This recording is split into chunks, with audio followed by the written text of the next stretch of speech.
Thor Love and Thunder is finally here. We've got a spoiler-free review followed by a spoiler-filled breakdown of the movie. I'm your host, Nick. And I'm Anthony. And welcome to That Superhero Thing podcast. Let's do it.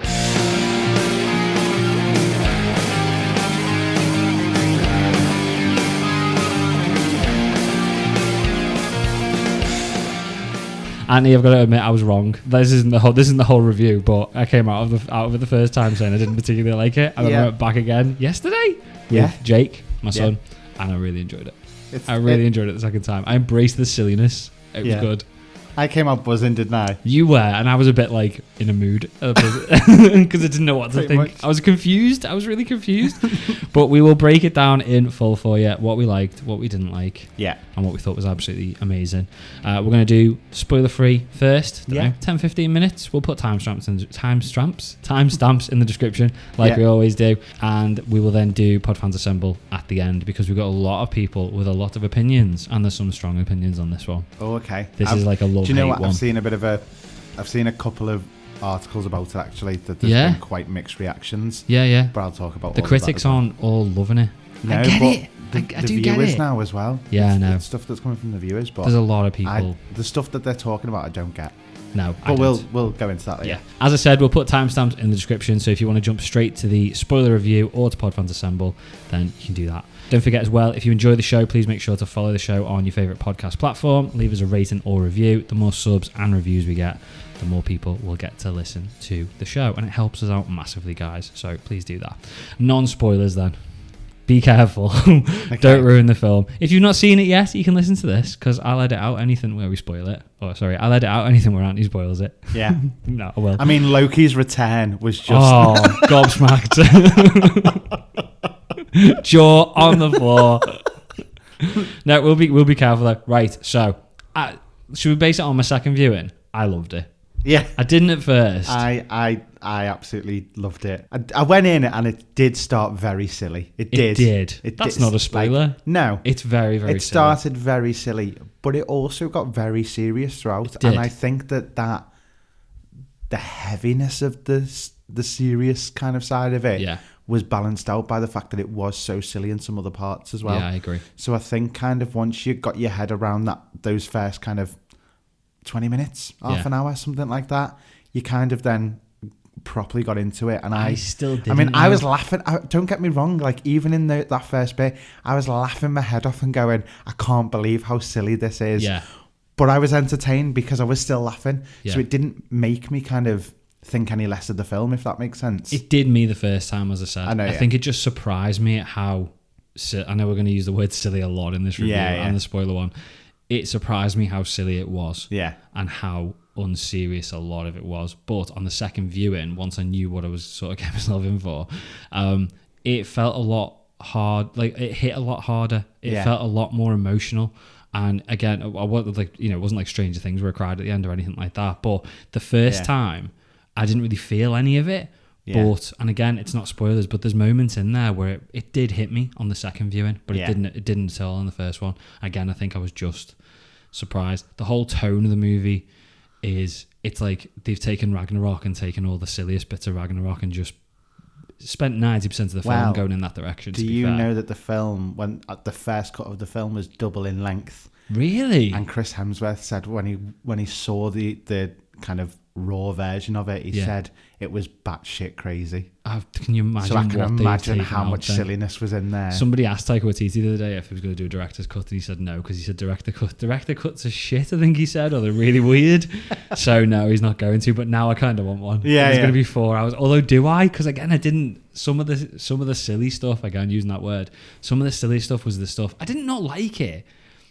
It just as I said, it just really, really surprised me. But if you've not seen it yet and you're listening to our non-spoiler review, I think if you can get yourself ready for it. Do you know what I must say, for a lot of space stuff. Yeah. Now I'm being very vague with this, but once you go cosmic with things, it's very easy to get bogged down with numbers, the science, the trade routes, like all of that kind of stuff. Yeah, and I think the fact that you've got like Thor and Guardians that just kind of give that light element to it all. Yeah. It kind of balances out for stuff like the Eternals and for Captain Marvel and stuff like that, where, you know, they still had their funny moments, but they weren't a comedy in any way. Yes, I know what you mean. So I think that kind of, when you look at it overall as an arc for kind of the outerworldly stuff, I get what you mean, yeah. I think it makes I quite like that balance. It in that doesn't sense. take itself too seriously with the complicated bits of like space and all that sort of stuff. Yeah. But also it doesn't spend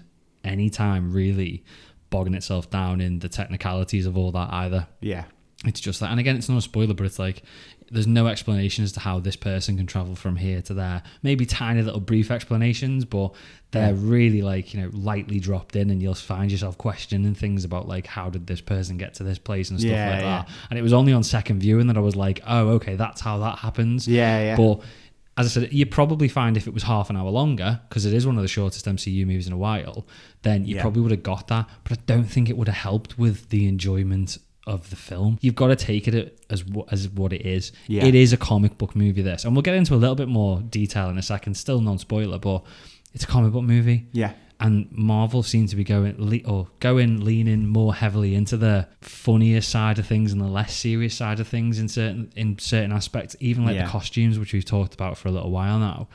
Fully embrace that in this. Thor with his gold and blue armor. I wasn't sure how I felt on the blue. I liked it again on the second viewing. On the first one, on the first one, I was, because again, you've seen the toys and all the promo and stuff like that. At first, I was a bit like, oh, it's like the most OTT comic book movie costume we've seen in any Marvel series so far. And maybe it's just that I got used to it in the second viewing. But I did quite like it. I literally came out of it after the second one. I was like, I want a Hot Toys figure of that. I want Thor in that costume for Hot Toys. Let's talk about characters then, without spoiling it. So obviously we've got to start talking about Thor. He is, and we talked about this when we did the Loki countdown, because we went through all the Thor movies. And he went from, in the first two Thor movies, being just 100% serious. There were no one-liners. There was nothing funny about the character. There was nothing humorous. He was just completely stone cold serious the entire two movies. Ragnarok did it well because they made him a bit goofy. And it's like we said, it's like you've got a goofy badass. And while he still was a badass in this, I can't really recall, apart from the ending of the movie, him being serious for the whole film. He's not. He's just a goofball character for the whole film. And I think he that started might be, getting very Iron Man type quips to the villain. Yes, he did, yeah. He was doing those one-liners and stuff like that, which we've not really heard from Thor before, or not noticeably anyway. But we've got that kind of a lot more in this one, which as soon as I heard it, I was like, it's very Robert Downey Jr. It was, yeah. It's like they've taken him and turned him into that character a little bit more. Hemsworth is brilliant, though. Yeah, amazing. He's brilliant at it. He plays the part really well. Yeah. I just don't know if I'm 100% behind the way that he's written. Yeah. I think he's just... I think Ragnarok, Infinity War, even Endgame to a degree, he was a bit more on the stupid side in Endgame, but that's how they wrote the character. Yeah. But I feel like they've gone a little bit too far with making him humorous. And even though he is, he's a bit of a badass still, he can still like beat up 100 aliens in 1 second. Yeah. But he's just lost his serious side completely. But he's, again, Hemsworth is brilliant. He's massive as well, can I just say? Yeah. He's huge. If you look at him in like Infinity War, I know you can't take Endgame into account because he's obviously wearing a fat suit for the whole thing. Yeah. But if you look at him in Infinity War, he was quite like lean. Yeah. And in this, he's huge. Yeah. He's like full-on bodybuilder. Again, you've seen it in the trailers, that bit where he loses all his clothes. Yeah. And he's massive. He's got a back like an ironing board. He's so big. I just can't believe how yeah. big it is in his arm. It sounds like I'm here crushing on Chris Hemsworth. I am a little bit, but I just can't believe how big the guy's got for the part. Again, that's just like massive respect to him for taking it that seriously and just getting into it. Should we talk about Gore then? Because Gore's and I'm going to be very careful what I say here because again we're doing spoilers, non-spoilers. Christian Bale, amazing. He was the standout for me. He was 100% the standout for me as well, yeah. Was he? Yeah, I'd say he's joint the standout for me. Okay. Not with Chris Hemsworth. Okay. But yeah, he was brilliant. I thought he was amazing. Yeah. He brought it back down to earth very quickly. Yes. The peril level was there. Yeah. Without actually we didn't particularly see destruction. No. It was all stories, and this has already happened, and he's coming next. Yeah. Do you know what I mean? So we didn't. I would have liked to have seen a little bit more of that. Yeah. But him as a character, the way he behaved, the mannerisms that he did, the voice that he put on, like voices. All of it, the voices. It goes from like what? Again, it's not spoilers, but it goes from one extreme to another. It was almost. I know what you're gonna say. Go on. Jokery. Oh, I was going Norman Osborn. Oh, where? Yeah. No, yeah. I was thinking the anime series Joker rather than what we've seen in films. Yeah. It was that kind of like jovial but terrifying, kind of high pitched when he's speaking to the kids more than anything else. Yeah. Like that bit, like it was just, I just loved him. He was so good. He was brilliant. He was brilliant, yeah. And we were acted committed his arse off. Because of the way he told his story. We were committed to him and we understood. Yeah. Again, every action that he made. You have that Marvel villain problem sometimes. Yeah. And I think while, again, we won't go into detail, but I don't think it does the best job of going into massive detail. No. Just giving you his motivation, but it spends enough time on it to the point where you actually care about it. Yeah. A bit. Do you get what I mean? Yeah. It's not just... I mean, it's not even necessarily care. It's just an understanding. Yeah. There's logic behind it. It's not just, I want to destroy everybody because I want to destroy everybody. For the sake of it, yeah. There's a good emotional story to it. And again, once you've got that emotional attachment, it changes everything. You can wrap your head around it. Yeah. He's one of them villains, not even to the point of Thanos, because I think Thanos is one of the best villains we've had because, again, you understand his logic completely. He's a complete nutcase, genocidal maniac, but you completely understand his logic. Whereas with Gore, not only do you understand his logic, I think it's quite easy to get on board with his ideas as well. And it's that character where you're a little bit conflicted even in yourself. Yeah. And you're like, I get it. I kind of want him to win a little bit. The beginning scene with him, you like the way he's treated, you understand it completely. You're straight in there going, I know exactly why he's going to do this now. Yeah. Like 100%. Yeah, you completely behind it. Yeah, but he was just amazing. Yeah. Should we talk about Jane? Okay. So again, we're not spoiler free. Spoiler free with Jane. You all know she's going to end up as Mighty Thor. Natalie Portman is not a comic person. She's not, is she? She tried, bless her. She did try in this, and I think she struggled. Yeah. And there were some that landed and some that didn't. Yeah. And I could see her trying. And I think that was the one thing that I was a bit like, about. The parts where she wasn't trying to be comic. She was good. She was really good. She was really good. She plays, this again, without spoiling it, she plays 3 characters to a degree. She plays Jane Foster, serious Dr. Jane Foster. Yeah. She plays action hero Thor. Yeah. And then she plays comic Thor. Yeah. And comic Thor's not 100% great. No. But the other two, action hero Natalie Portman, I'm well behind. She was good. She did really well. Yeah. Again, she's in fight scenes. We won't go into detail with them, but she's in fight scenes. I'm sure a lot of it's CG, but she does it's really good. We'd seen the pictures before it all came out, and the effort that she's put behind that. Oh, she's massive as well. Stuff like fair play. She's worked bloody hard. That's probably why Chris Hemsworth thought I better be massive, because she's quite she's big. When the scenes in there again in the trailers with like her arms are just big. Huge. Yeah. And again, we won't go into the emotional side of things in this, but she plays that really well. Again, you understand, you can wrap your head around exactly what she's thinking. Yeah. And it does hit you. It does hit you quite strong. Yeah. Valkyrie, she's my other standout. Tessa Thompson is just phenomenal. She was brilliant. I think she's so good. She just takes all the best bits of her part in Ragnarok and just amplifies them all. She's amazing as the king. Yeah. Just the fact that she's being king. And I just think she's a great character. Yeah. I just want her to carry on in the MCU going forward. She's so, so good. She doesn't care. She doesn't give a shit. No. And again, we won't go into detail, but she doesn't care. She's quite happy just to go in all guns blazing in every battle. Yeah. Even though I don't think she's probably as strong as Thor, clearly not. Yeah. She will 100% get in there. Yeah. Definitely. I love that yes, she's king, but she's Valkyrie first. Yes, that's what I loved about her in it. And she nails she's not got necessarily the emotional aspect of the character in this one. A little bit. Yeah. But not massively like Natalie Portman does. But the comedy side, she nails every time. She does. Every she's single brilliant. time. Yeah. So it's the mannerisms and the facial expressions with Valkyrie. She Yeah. absolutely nails them. But then again, as soon as you get to the action parts, she's brilliant. Yeah. She's absolutely amazing in it. Korg. We've got to talk about Korg. Korg is just Korg. Again, we'll get onto Anthony's impressions when we get to non-spoilers.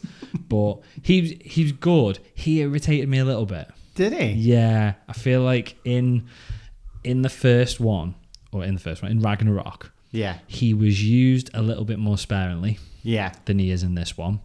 And all the gags felt quite well thought out. Yeah. Like the piss off ghost and all that sort of stuff. And the hammer, your hammer pulled you off? All that. Do you know what? Those types of things. And the way I see it is, Taika probably sat there and wrote 50 jokes. Yeah. And they went, right, take the best 10, Taika, because we're going to use them sparingly because they'll annoy people. Yeah. And take the best 10 and we'll put them in. Yeah. And it's like they've gone on this one and he's gone, here's me 50 jokes, and they've gone, go mental. throw them all in there. Even if they don't particularly land very well, just throw them all in there. He was bordering on Jar Jar Binks for me a little bit. Do you think? Yeah, he was annoying me a little bit. Yeah. Oh no, he was annoying. I enjoyed him. There was too much Korg. I still enjoyed most of them. Yeah. I think at the start of the film, I was just like, brilliant, more Korg, the more Korg the better. The more stupid Korg jokes the better. But he just got a little bit, shut up now, for me. Do you think? Yeah, a little bit. I didn't. It was just it was a bit too much. I didn't get that. Bit too much Korg. Yeah, no, I didn't get that. Didn't you? No. Oh, I did. Maybe I'm just being miserable. But yeah, he reminded me of Jar Jar Binks a little bit. Oh, towards the end of it. But I think as a character, take away the jokes. He's a good character. Arc? He's got it. We won't tell you what it is. No, but he's got an arc. He's got a bit of a story arc in this one, which was nice. And I don't think they therefore needed to rely on loads of stupid jokes. No. Do you know what I mean? Like little one-liners and stuff. I sound like I'm being miserable here. Most of them landed. Yeah. 90% of them landed. Some of them were just a bit too silly. I don't know whether the thing is, a lot goes on in this film because it is shorter. So I don't know whether that might be because I've missed it because there was so much happening. It just went on. There was just a lot. Not the film, just the summer Korg jokes.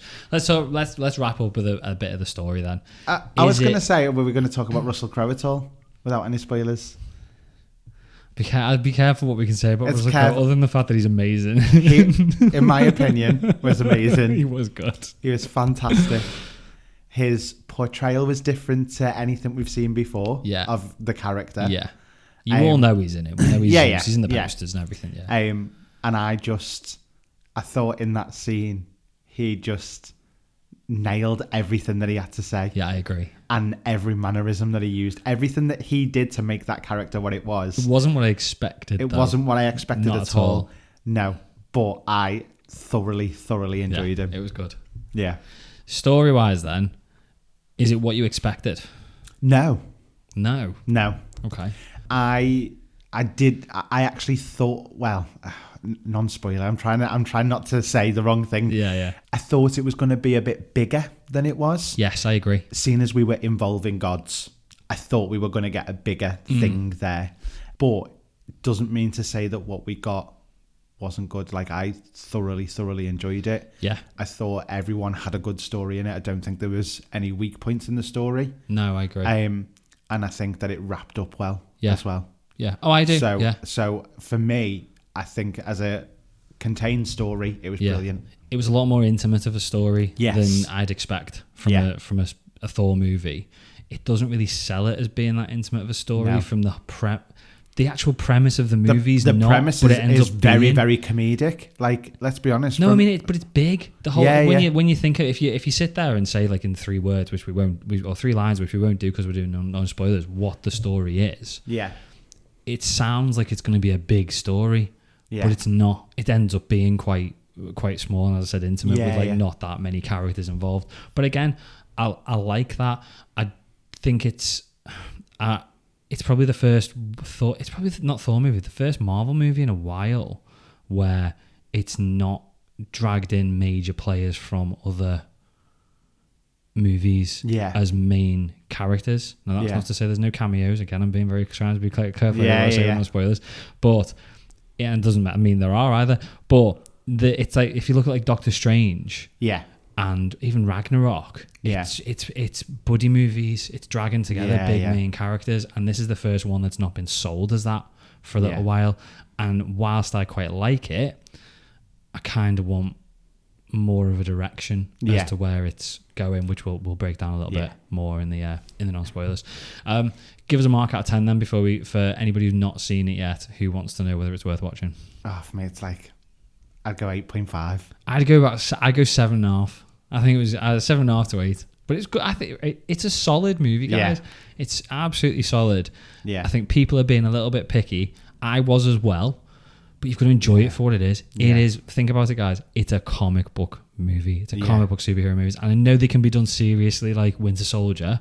But this just isn't the way that this one's gone. And let's be honest, by watching Ragnarok, it was kind of obvious which way this one was going to go, because it had done...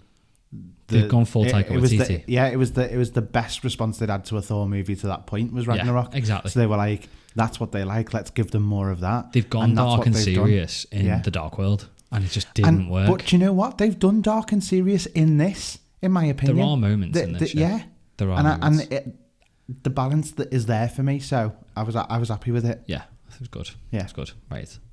Right. From now on, we are in spoiler territory.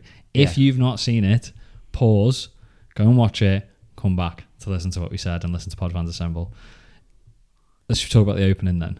Okay. We're not going to go through the whole film in bits or anything like that, but the opening, when it started, I was a bit like, right, this is gore. Let's just this is going to be us finding out why he's bad. Let's kind of get this over with quick. And I thought, particularly with it being a shorter movie, it was really good. It was a really, really good scene. It was a very strong opening for me. It hit me really hard, this. Just the whole fact. Again, it's just so simple as well. Yeah. You didn't need to see all the hundreds of millions of people worshipping this sun god, I assume. No, not at all. You didn't need it. It was enough that there was the locket, there was him and the kid, and they were literally waiting for a miracle to happen for them. Exactly. And when it didn't come, and then he finally sees that oasis, which literally was a mile away from where his daughter had died, if that. That was the bit that got me. Yeah. Was that it was technically in their sights. Yeah, I know. And for then, his god, I can't remember the name of the god. No, I can't, to be honest. Either. But for him to just be like, oh, well. Yeah.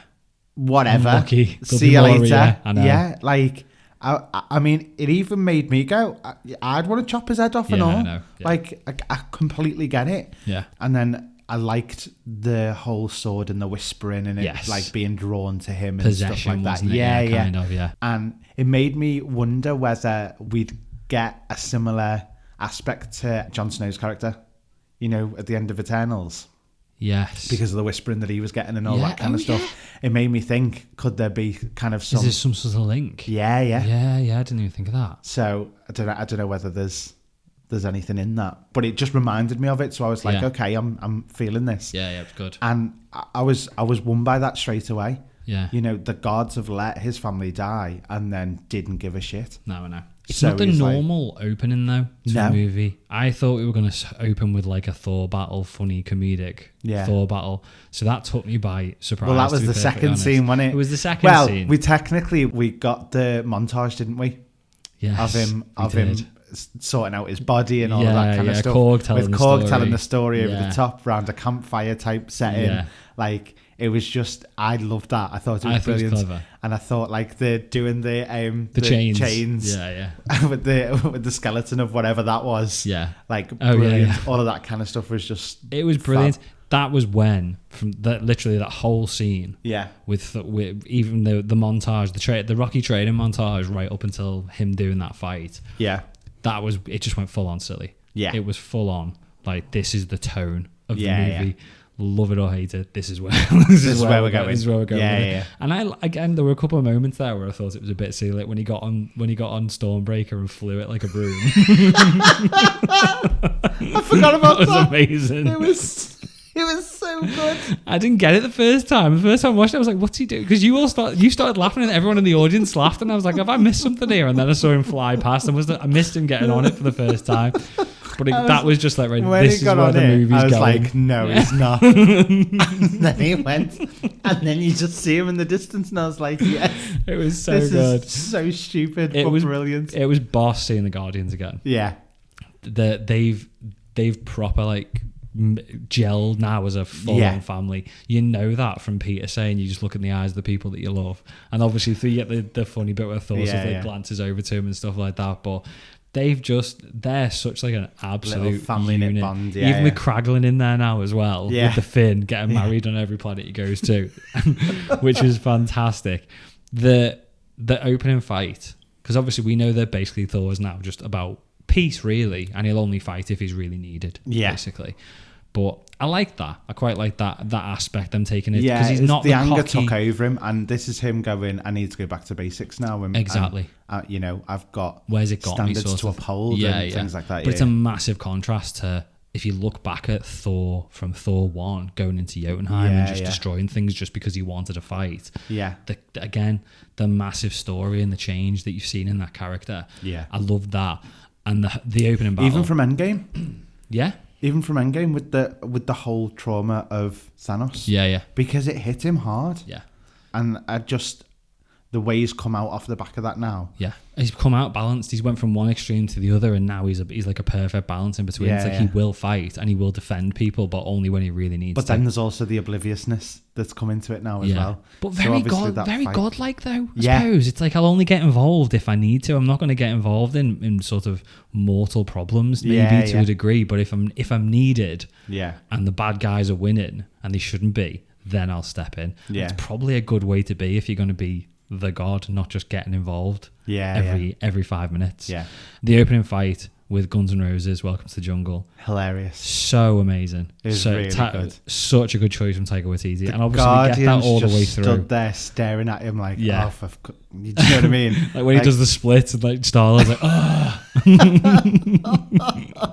It was so good. And Nebula just like, she looked like she wasn't asked by any of this. No. It was just, she had like 2 lines in the whole film, and it's just like she's not in one way amazed or impressed. I think one of the lines is "Let me kill them." Whatever. Let me put them down. The goats. Oh, the goats. The goats. They again so stupid, but amazing, but brilliant. But that joke just didn't get old. Do even you at the very know end, where that came from? With the screaming goat video. It's from the Taylor Swift. Oh, is it? It's from the Taylor Swift video when she did Trouble, and then someone put the goats in there. Screaming goat. Taika Waititi heard that and was like, "This has got something behind it. Like I want to." And he just ran with, and that's why he did it. The goats. Yeah, I didn't know it was because of the Taylor Swift video. I thought he'd seen that. I thought he'd seen the goat, but they're again so simple. I know. But it was cracking every time they were on the screen. Really funny. Even to the point, like at the very end, where they crash into that planet. It's like much closer, and you just hear them go, ah! It was so good. My son Jake has just been screaming like a goat for like a day now. It's really annoying. That's the only problem. I loved when they crashed into the ceiling as well. You heard them, when Korg's trying to whistle to get them to come. Yeah. And then just before it all smashes, you hear them. That's so funny. So simple, but so funny. So we talked about the Guardians.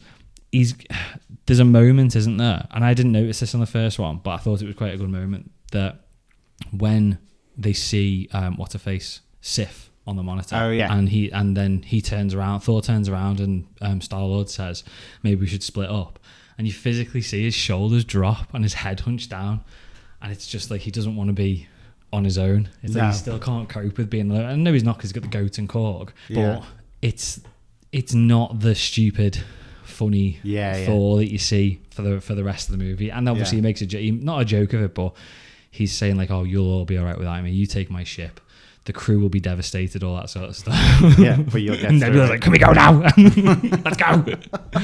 So but again, I sat there before and then on spoiler saying that there's no emotion in Thor for most of the movie apart from just being goofy and stupid. Yeah. But the couple of moments where you get it, it's really good. And Hemsworth absolutely nails it. And when he's doing the handshake and the Viper, and he's like, Asgardian High One. It's It's amazing. So good. So Jane's story then. I'm not going to go through the whole movie, but Jane's story. That's... I think I'd read or suspected that this is where they were going to go with it, because in the comics, when she became the Mighty Thor, she had cancer, and it was a way of not dying, basically. I didn't think they'd go... I think I'd heard rumours that they were maybe going down that route in the movie. Yeah. I didn't think they'd do it. And it doesn't really fit. You? No, and it doesn't really fit with the rest of the tone. And I wonder now whether maybe they went with the quite childish, silly tone to balance it out with quite a serious, quite depressing story as well. I mean, it's good that they can do that in a Marvel movie, but it was hard. Yeah.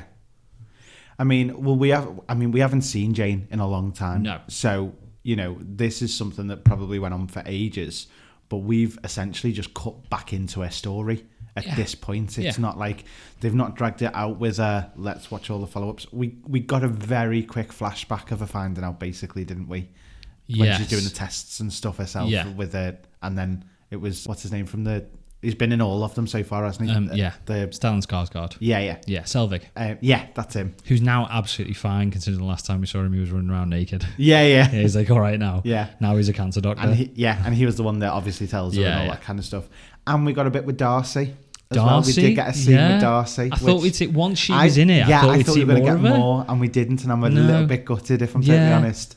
Because again, Darcy interacting with Mighty Thor would have been brilliant. Yes, 100%. And again, it was a short film and it was quite fast paced. Yeah, not a bad thing. And do you know what? I didn't know. I thought that Thor may have gone back to Darcy towards the end, but we can talk about that later. Oh, okay, yeah. But I thought there would have been some sort of... Just thought there'd be more of her in it if they're going to drag her into it. Yeah. And it does weird, because we said in the cinemas, like, is this before WandaVision, after WandaVision? Because that's the other thing with the MCU at the moment. We don't know when all these things are supposed to actually be taking place. The one thing I did pick up on, again on the second viewing, I assume that Jane blipped, because when they've fought the shadow monsters in New Asgard, which we'll talk about in a second, but when they fought the shadow monsters in New Asgard, she says to Thor, how long's it been? 3.5 years. And he says, no, it's been 8.5 years. Yeah, there's a 5-year gap. Yeah. So I assume that she's blipped, and to her it's only been 3 years. Okay, well that's quite good. I never thought about that, but it's been 8, which is another reason maybe why there wasn't much. I suppose it wouldn't explain why we've not seen it, because obviously we time jumped the blip, but it just shows the difference at where they are in the relationship, and I suppose why it might have hit Thor a little bit harder. I'm getting deep here, but he's lost her already. Yeah. And then she's back, but he's not got her. And then obviously, spoilers for the end, he loses her again. Yeah. So I thought that was quite, whether it was supposed to be like that or it's just like she's really not arsed. Yeah. Because she's got superpowers now. But yeah, I wondered whether that's why they put that in. New Asgard then. New Asgard as a tourist destination was the funniest thing ever. It was brilliant. Valkyrie and Endgame saying, I've got big plans for this place. The cruise ship sitting there and stuff like that. The Phenomenal. Old Spice advert where the guy comes on behind and goes... That was so funny. I was howling at that. It was brilliant. Infinity cones. Yeah. It seems a bit stupid when you think about it. It's like, this dude wiped out half the universe, killed billions of people, and now they've got an ice cream shop with his hand on it. It just is a bit like a little bit flippant in it, but I'm all right with it. I'm completely all right with it. Did you notice, when Jane goes up to Mjolnir, and it's obviously all the shards, and the dude says these are completely immovable stones. Yeah. That's Daryl from the Team Thor shorts. Oh, is it? Yeah, that's him. I didn't even get onto Team it. Thor, and then the Grandmaster comes down. There's the Team Daryl short. Yes. Yeah, that's Daryl. Yeah. So Daryl's now moved to New Asgard. Amazing. Just like, again, he's in it twice. It's even just like better. The fact that they've just brought him in, and then somebody else that they bring in is the theatre troupe. Oh my god! I didn't think they could do better than they did the first time. It was like again, embrace the silliness. Can we just mention first of all Matt Damon turning away from the audience to square straight in his face, and then just do the dramatic. It's so sad. And Sam Neill crawling behind the rock. Yeah. And then we get Melissa McCarthy as Hela, and she's just like, "I broke your hammer. I broke your hammer." And when he throws the hammer and it goes really slow on the string. It's so bad, but it's so good. And the costume change, transform. Yeah. I just loved it. It was so funny. I thought one of the best bits though was then seeing Matt Damon just looking like Matt Damon later on after the kids all got kidnapped. Like, are we okay to use this as our next piece? Yeah, she didn't say no. I love the fact that they brought them back. Again, they just listened to what everybody thought was one of the best bits of the first movie. Yeah. And again, it was even more stupid. Yeah. And even like Sam Neill, because didn't Sam Neill say he had no idea what he was filming when he did Thor Ragnarok? He just got called in. Yeah, he just got called in and given some lines and he had no idea what was going on. But you could tell in this one he did. Yeah. I don't know he's acting, but it just looked like in this one he was like, I get this now. I'm going to completely act my socks off here and then I'm going to crawl off the stage. I mean, I assume they were trying to time it with that thing that they were moving off, but the fact that it's just out enough that it looks unprofessional, it's just amazing. It was so good. All the glitter. Throwing the glitter in the air. Oh, brilliant. Again, it was stupid, but it was so well done. It was so it was clever. Amazing. So I feel like we're just going through the whole film, but you know what, I'm enjoying myself, so we'll run with it. Yeah. We got in New Asgard, then we got Gore showing up, and that's obviously when Thor found out Jane was Mighty Thor. Straight away, he was terrifying. Gore was? Yeah. Just when he rose up in the distance and you could see like his eyes. And do you know what I noticed? Which I didn't put it together very well in my head the first time I'd seen it, but I already knew this after the second one. The first time you see Gore, he's got tattoos on his head. Yeah. Just like two thick black lines going from his eyes. And they're disappearing all the way through, aren't they? No. In the next time you see him, he's got scars all up his head. And he's supposed to have cut them out. And apparently they filmed the scene of him cutting his tattoos out. And they took it out of the film because he said it was too graphic. Yeah. Christian Bale said they filmed the whole thing. And then they decided they wanted to go down a more family-friendly route. Yeah. Even though they're talking about cancer and there's kids dying and stuff like that. But that's why they cut it out. But that's why he's got all the scars up his head. Because he just cut. I thought I thought as the blade was taking over him, like it was the tattoos were fading and stuff that because he was going whiter. As well, like almost dying, like isn't he? Almost like he was being hit with flour. To be honest, he did look a bit, yeah. But again, it worked. Yeah, 100%. He was scary. He was. They said the reason because in the comics he's not got a nose. Yeah, but it was too Voldemort. It just would have looked like Voldemort. Yes. And to be fair, he would have full on looked like Voldemort. Yeah, he would completely, 100%. But I wish they'd put, I wish they'd just done like what they could to keep that scene in, make it a little bit graphic, even if it was just a case of you see him pick up the blade and then it goes to a shadow and you just see the shadow of it doing it or something. That would have been good, but I reckon if you'd just shown him get the blade and the next time you saw him he had all these scars, it just would have sold more of how much this guy now hates gods. He tattooed his face because he loved this guy, and he's now prepared to mutilate himself and suffer the pain of removing his tattoos. We were just talking about how painful getting tattoos are. Do you know what I mean? And it's like that would have sold it. Christian Bale did an amazing job anyway. Yeah, he was brilliant. But I wish they just kept something in, because I think in the interview Christian Bale was saying I think people will get it anyway. Yeah, that's what's happened. And we did. Clearly, I did. Well, I didn't get that. That's what he done. He cut them off. Straight off, but it makes sense. Yeah. I think if they just put that in, that would have been great. We'll talk about all the different fight scenes, but that fight scene in Asgard, that was really good. Yeah. The shadow monsters. Again, Thor being a bit of a badass, but still a bit stupid. Yeah. Like when he's got the blade to his neck and he's like, pain is just something the pathetic humans, or not pathetic humans, but people who are weak, and he's like, oh, that's sharp. That's really sharp. It was really good. Yeah, taking the kids. So we took all the kids. Yeah. I didn't get that. Again, I still get it, but well, I get it, because he was doing it to draw Thor. Yes, yeah. That was his total. At the time, though, I thought it just seemed a bit silly. It was like very kiddie.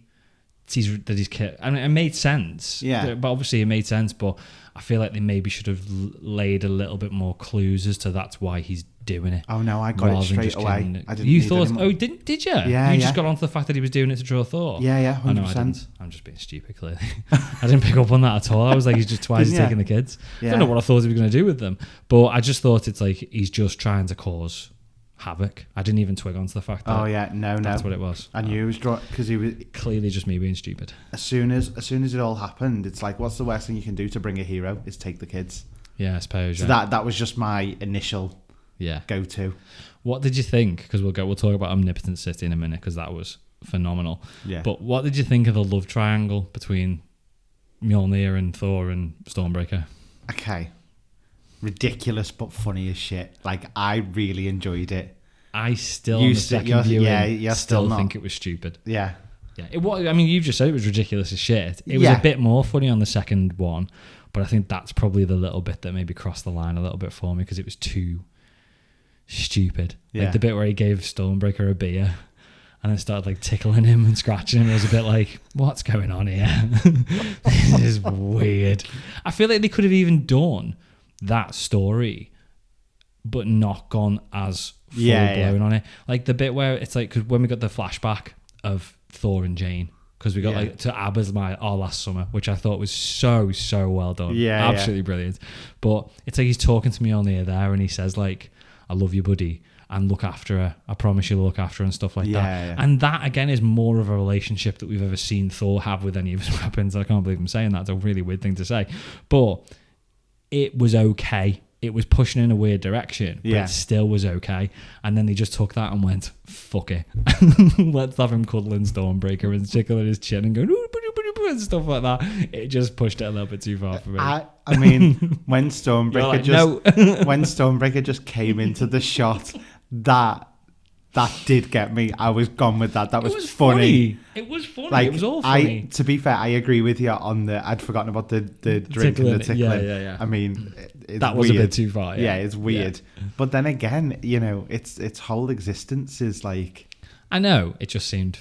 I get it. That was a little bit. I totally get it. Bit too crossing the line. I totally get it. Territory. But I mean, for a majority of it, I did just find it quite funny. Yeah. Stormbreaker just like it was just the way it came into the shot, just slowly being like. He's like, oh, I was just calling you, buddy. Yeah. It was good. And even when he talks about the Thunderbolt and it kicks off. Later, like it's just I just thought that it's like such an elegant, amazing weapon for you. I mean, for you, not for me. I like them a bit more rugged. And then he goes and gives him a beer. We also get that there's something more to Stormbreaker in general because again, with it having Groot's kind of one of its branches. Yeah. When he stamped it into the ground for a while, and when he pulled it back out, it was growing. It had roots. Yeah. So maybe it has got more personality because it's like a part of and I think Groot. If you'd taken Groot's arm and planted it, I assume it would have made another Groot. Yeah. Because that's all that Rocket does. Yeah. So maybe it has. Yeah, I suppose. Andy, do you know what? You've explained that away. I'm all right with that now. Okay. I'm all right with it. Yeah, I don't know how further I wanted to go with his relationship with Stormbreaker. But listen, I'm alright with that. If we get another film and it ends up having bosoms, I'm out. Yeah, I'm not okay with that. I'd kind of be alright with that. No, it's a completely different. That's a completely different film. So something else that was really, really well done, and you could already tell going into it was going to be brilliant, is Omnipotency. Yes. So all the different gods, the ninny nonny with the what are they called? Cronin, the Cronin god on the throne of scissors, and he's like ninny nonny. He's in past. It did make me think of Monty Python, though. You know what ninny nonny? Yeah, the Knights Who Say Nay. Yeah, that's exactly what I thought of. The Knights Who Say Nay. I've thought about that for years. I was good there. Again, seeing all the different gods. Yes, it was good. All different shapes and the sizes. size. Like I loved the fact that it wasn't just everyone was the same size and stuff as well. Yeah. That was really clever. Like I loved it. We did get a glimpse of an Egyptian one. Yeah. No, I was a bit gutted we didn't get any of the Moon Knight Egyptian gods. I would have loved. That missed the trick, didn't it? I would have loved just one or two, just in the background. Didn't need to be predominant. Didn't need to have a spoken line or anything like that. Yeah, I know what you mean. Just to have them there would have been a nice little nod, not even a link, but not even a link, just a nod to the fact that it exists in the same way. Because we got two Celestials. We did, we did get two Celestials, which have now been spoiled in the TV spots. Have they? I don't get which I think was even before the film came out. See, it was once when we had kind of the trailers that were coming up in the last 2 weeks. Yeah, I stopped. I didn't even watch the final trailer. No, I didn't want to see it after the main trailer came out. But yeah, don't spoil stuff like that because that was good. It didn't. Nothing came of it. No. But when we saw them leaning through the window, me and you both looked at each other and were like, "Oh, Celestials!" Do you know what I mean? It was it was just something. A nice moment for the fans. Something in there, and they didn't get any of it. We've talked about Zeus already, but I feel like we can proper talk about Zeus now. His whole introduction. It was great. He sounded a bit like Mario. It's like, it's me, Zeus. Yeah. Wahoo! I mean, They went a bit too Italian plumber. I was going to say, it was more Italian than Greek. Let's be honest. I actually found myself sat there going, is he Greek or is he supposed to be Italian? But I mean, to be fair, it's a Roman god. It's a Greek god, and the Roman gods were very similar, but they had like different names. Because Hercules was Greek, not Roman. Yes, he had a different son. Yeah, but wasn't Zeus both? Like, so Zeus is kind of both, but they had different names. Okay, but the whole general mythology was a similar thing. It's just that the Romans tend to name theirs like the planets. Yes, whereas the Greeks didn't. So necessarily. It's the same story basically, isn't it? They just got different names. So like the god of war in Greek mythology was called. I think that one was Ares. Was in Greek? Yeah, and whereas in Roman it's Mars. Yes. That's it. Yeah. So, and it's that kind of thing. So it was just there was more. Pulled that out of nowhere, didn't I? Planetary element. I know, right? Well done. I'm impressed. I was going Kratos at first, but it's a different god of war. Yeah, different one. So it's that kind of thing. So they are very similar. So maybe that's where that came from. I don't know. It just sounded funny. But what I liked about this, a cross between Mario and Borat. Yeah, full on. But what I liked about this, and this is one of the things that a lot of people have been quite unhappy about, is his portrayal. I thought it was boss. There are a lot of people who are furious over this. Furious that Zeus has been portrayed, and I'm gonna put it out there in a Ponzi way. That's what they're basically saying. I don't think he was portrayed as Ponzi. I think he was portrayed the way I read it, particularly off the back of the post-credit scene. Yeah, is that he wasn't Ponzi, but he's got. So civilization, because it's all human civilization that the gods off at the end of the day, that it's got to the point where everybody sees all these things as not real, myths, not that bothered. Yeah. So he's now got to the point where he doesn't have to do anything. He doesn't have to be a loving god or a vengeful god. He's just sat up there in Omnipotent City having orgies, and he's just got super, super comfortable and fat. But this is the thing, right? There are a lot of people who think Zeus was this amazing god that protected everybody and all of this and built him up in a legend and a man's man and all that kind of stuff. This portrayal of Zeus is actually the most accurate to myth. I'd see it as what you've just said. I'd see this version of Zeus as having been that. Yeah. And now he's got the cushy life in Omnipotent City and he doesn't have to do anything. That's how I see it. He wasn't a good god. No, I know. In the general grand scheme of things. But that's how I see his backstory as being big, looked like Thor, big. But even buff, down to people talking about, obviously Greeks wear tunics and it's it's essentially a skirt, and it was funny the way he held the skirt out and stuff like that. It was very funny. It was very camp. It was amazing. And I loved it. People are really angry about that. I've been sitting reading the articles that have come out about it, and people are really fuming and basically are saying getting quite political now, but why? I really don't know. I think I've got a feeling it's because they've camped him up a bit. Right, but I apologise now if I'm being really... No, you go for it. I am not trying to come across as ignorant here. Yeah. So if any of our listeners do, I apologise. Who still worships Greek gods? I don't know. Are there still people? Right, okay. So the God, very well. Christian God. I think there are, because obviously there's still obviously the temples there, and there's people kind of being very sacred and stuff like that in Greece. So I thought everyone in Greece was like Christian. I think there's still kind of a mixture. That surprises me massively. I don't think that it's necessarily... I could be completely wrong, by the way. If that's the case, I don't think this is being seen as ignorance at all. I would imagine that and maybe you could say that they should do research and stuff like that, but I think insulting people's gods and people's faiths is not a good way to go. Clearly, nobody should be chastised for their religion or anything like that. Yeah.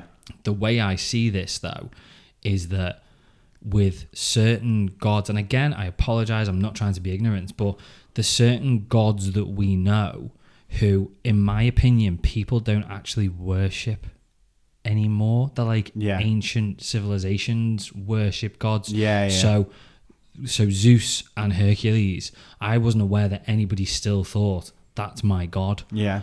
Even though the Egyptian gods, I don't know. I didn't know I mean, maybe there are. I'm not aware of there still being people who worship the Egyptian gods. I thought it was just a different faith that a lot of people had. I don't know whether it's necessarily a religion and a worship or whether it's a superstition.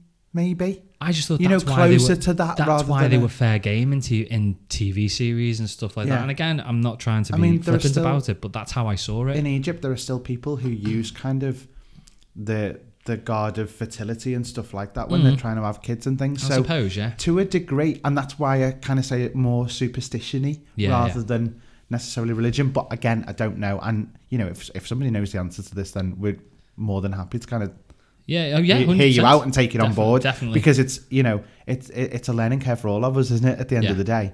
However, what my point is that people when you get too far down the line of a book, and you can even say this about the Bible and things like that, there are going to be changes, there are going to be different portrayals, there are going to be different points of view. Yeah. That's just the nature of people telling a story. Yeah. You have 10 people in a line, you can guarantee that story from the first person is not going to be word for word what the 10th person says. Because it's not an easy thing to do. We've got deep here listeners. No, I know, and I'm really sorry. It's all right. But it just frustrated me that people have kicked off about a portrayal of a character in a comic book I know what you mean.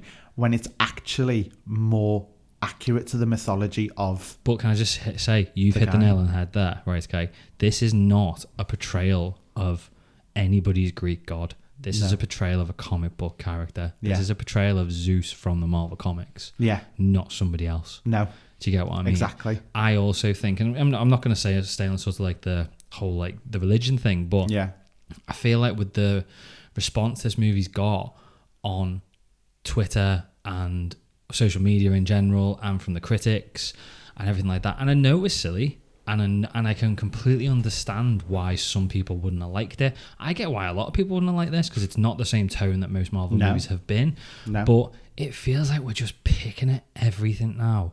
And it's like it's taking offense for the sake of taking offense. Not even taking offense. It's like, what can I find with this? It's like everyone's slating Doctor Strange with the Multiverse of Madness. I enjoyed that. Had its faults. I enjoyed it. Apparently, Spider-Man No Way Home's now hated, and everyone's saying it's one of the worst Marvel movies ever. And it's like, just stop being so toxic with everything. Yeah. It's like, let's just cause havoc. It's like, there was I won't name any names, but there was somebody on Twitter today, and it's like somebody was responding to like, list in order your favourite the Marvel Phase 4 films, and they put like Spider-Man No Way Home as last and said it was a pile of garbage, and it's like, no, it wasn't though, was it? It's like, are we just saying this to try and get likes and interaction? It's like, stop hating on everything. Look at the financial statistics. It can't have been the worst one. It's a comic book movie. Yeah.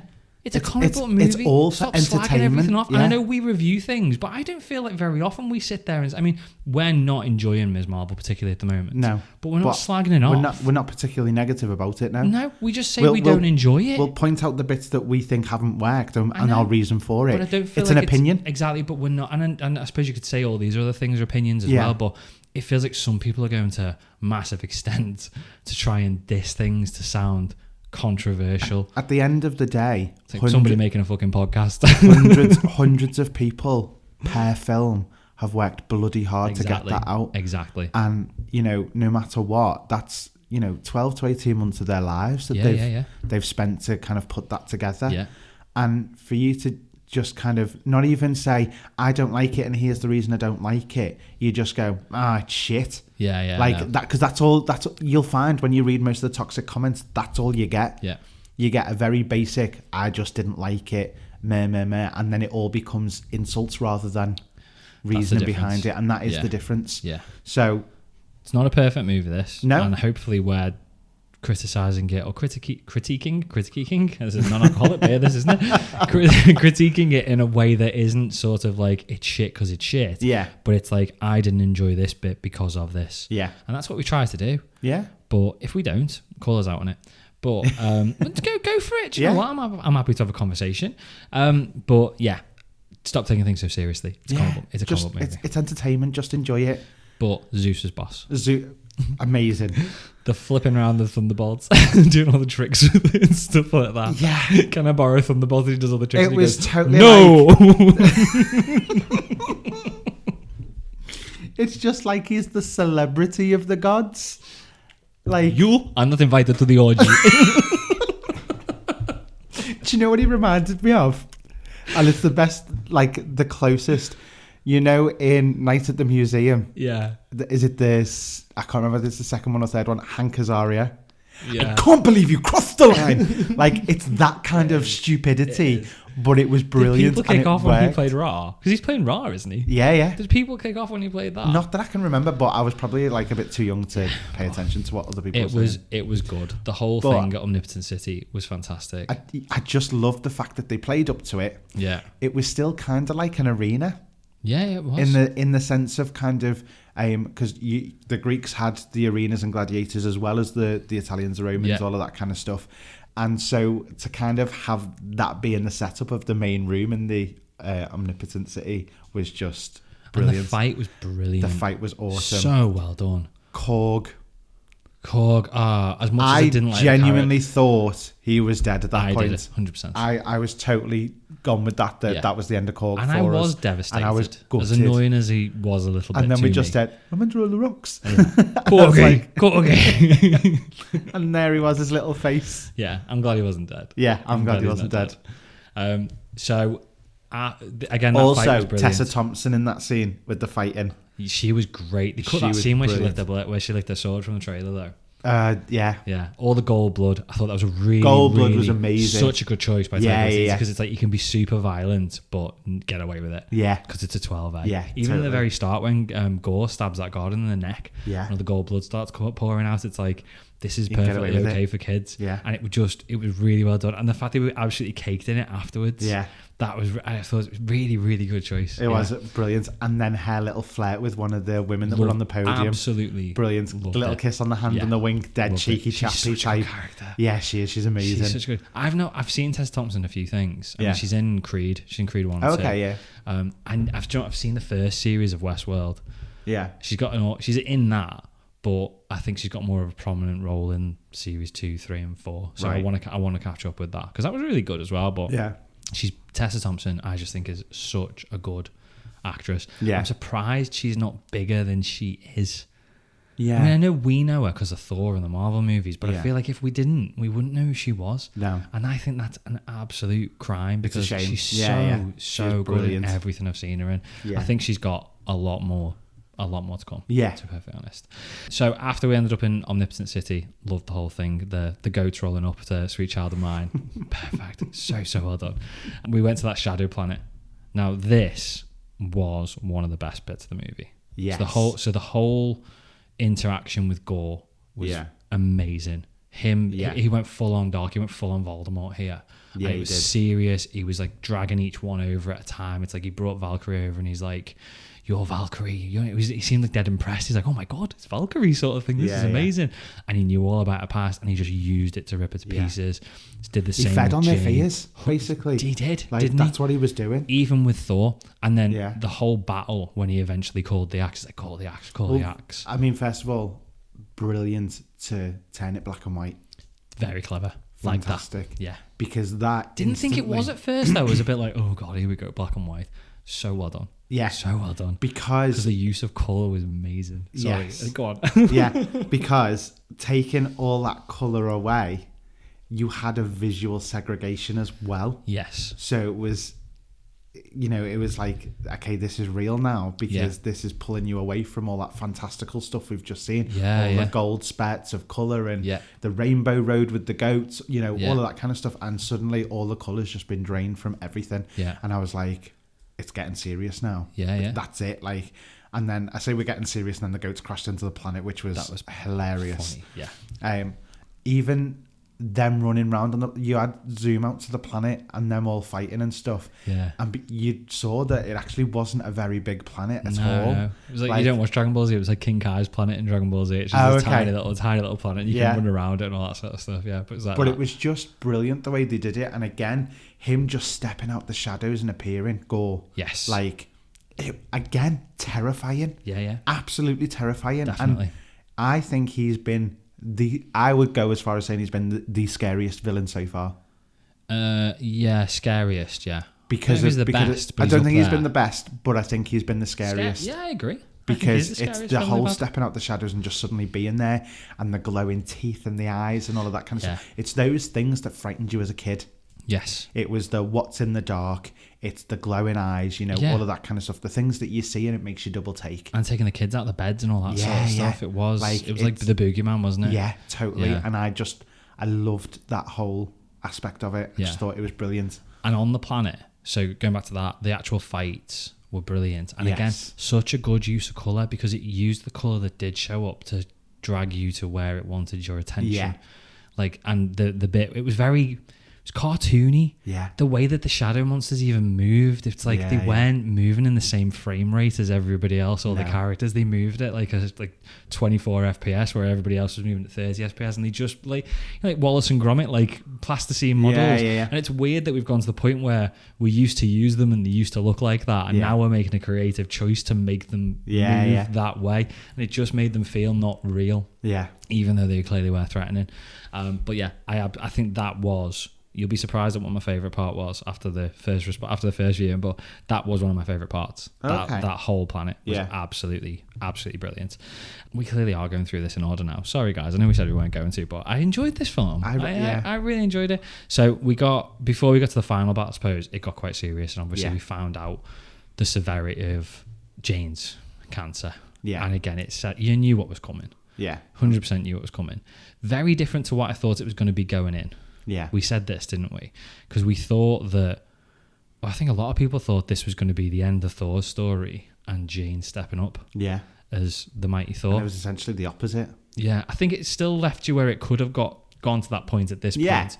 But yeah, just seeing the fact that they went full on, it was like, she's not getting better. I think it lured you into a false sense of security. It was like, right now she's got the hammer from the beginning of the film. Yeah. She's going to be better now, and she's going to become this goddess. Yeah, she wasn't. No. She wasn't, and it was very dark. It was again one of the parts where Chris Hemsworth got to act serious, and he did it really well. He did. So basically the gist I got from it was that Mjolnir was actually pulling whatever the chemotherapy was doing to just pulling weaken the cancer, was just pulling that back out really. Yeah. And every time she was using it, it was like she was going back to the beginning of her chemo. Yeah, yeah. So it's putting her very back at the basics. And obviously with the cancer progressing, and because of that, she was just getting sicker and sicker. She's a human holding the weapon of a god, and it was just draining her energy. And obviously it was then a choice when we got to the end. So for the ending then, again, the sort of final battle, we got Thor at Eternity. Oh, not Thor. Gore at Eternity. Yeah. Which we haven't really talked about yet, because Eternity is quite a big character in the comics, I believe. Yeah. I've not read. Again, we've not read the comics, but I think I expected, knowing what I know about Eternity, or the fact that it's a massive character. Yeah. This kind of felt a little bit throwaway-y, and I would hope that they'd explore the character a little bit more. Because I think, and because there's loads of statues as well, obviously, weren't there in that hall. I don't know whether we may get more from that, but I'll explain that kind of when we get to the end. The big characters, so Eternity, obviously we know. Looking at the statues, then I've got a list of the statues. Okay, have you? Yeah, so we had the Celestial, didn't we? We did, but starting even with Eternity, there was at the front end where Eternity was, there was Eternity, Infinity, and Death, which just looked like Grim Reaper, just a skull with a cloak over. So they are 3 of the 4 creators of the Infinity Stones. Right. So these are big in the comics anyway. Yeah, so these are big characters. So I think that's why I think some people, especially people who are really into the comics, are quite surprised that they've turned such a big character like Eternity into a genie with one wish at the end of the universe. Right. Do you know what I mean? It's like, I hope that it gets more of a bigger story. And maybe it is leaning towards that. The Eternity for some reason had been the way it came to me was Eternity had been contained. Yeah, and that was why you were only able to get one wish. Maybe. So I didn't know whether it was like you can't have the full unleashed power. Yeah. Because it's too big for one entity to hold or something. Maybe. So and I thought that was why it was kind of it was like so unique how to get to it. Do you know what I mean? Yeah, I know what you mean. So who else was there? So there was Arishem the Judge, the Prime Celestial, who we saw. Yeah, that was the one who got destroyed, basically landed on Thor. There was Eon, the ruler of time, which I don't know which one it was. There is the Living Tribunal, which is basically the supreme judge of the entire multiverse, so not just that universe. And then we also saw the Watcher, so Watu was there as well. Again, because you did wonder if Kang was there, didn't you? I did wonder if Kang was there, yeah. But and I couldn't be sure that he wasn't the second time. I've had to go away and get a list. But again, the fact that they're bringing in all those cosmic entities, I hope it's not just Easter eggs to please the fans, because there's clearly, I mean, looking at that list, there's big stories there. I mean, it's creators of the Infinity Stones, the judge of the entire multiverse. Do you know what I mean? It's like these are big characters, and I know we've talked in the past about it being quite hard when you've got Sam Wilson. I'm not slagging Sam Wilson off, he's a great character, but you've got really grounded new Captain America, who's not even got superpowers, not even super soldier, and then you're talking about Eternity, who created the Infinity Stones and is clearly that powerful. Do you know what I mean? It's like, it's a vast but again difference. do you know what I must admit I'd really enjoy is if, for example, we had like a Thanos level threat coming to Earth, and then you find out that in fact he's working for somebody bigger, and then that's the point. It's a cliffhanger, and they're essentially going, we need to call the big guns. And that's when you get kind of the cosmic level ones coming in to help fight, because you kind of then get a 2-film arc where you've had the Earth fight in the first half, and then it goes even bigger for the second. So that kind of thing, I'd get battles. That. I'd get that. And it could be a case of whatever the cosmic people need, and I'm going to be dead vague with it, but and dead shit, because I'm not thinking it through. But whatever they need is under the Earth's crust. And so you've got your Avengers who are fighting off the minions while trying to get to this in one scene, while you've got the cosmic battle going up. And so you can have the kind of the two levels, and it still works. So it's just going to depend on the storytelling completely. Again, hopefully we will know in a week or two when we get to SDCC, and that again, we'll talk about that as a criticism of the movie as well. But I just still don't know where it's going. And we'll get there, but I still don't know where it's going. I know. So my favourite part, which is a surprise, you're going to say the kids, aren't you? The kids loved it.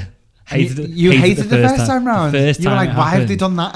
The first time it happened when we came out of the cinema, I was like, that was crap. Why have they done that? It was stupid. It was kiddie. I didn't enjoy it the first time at all, even with all the glowing eyes and all that sort of stuff. And November Rain playing over it, that helped.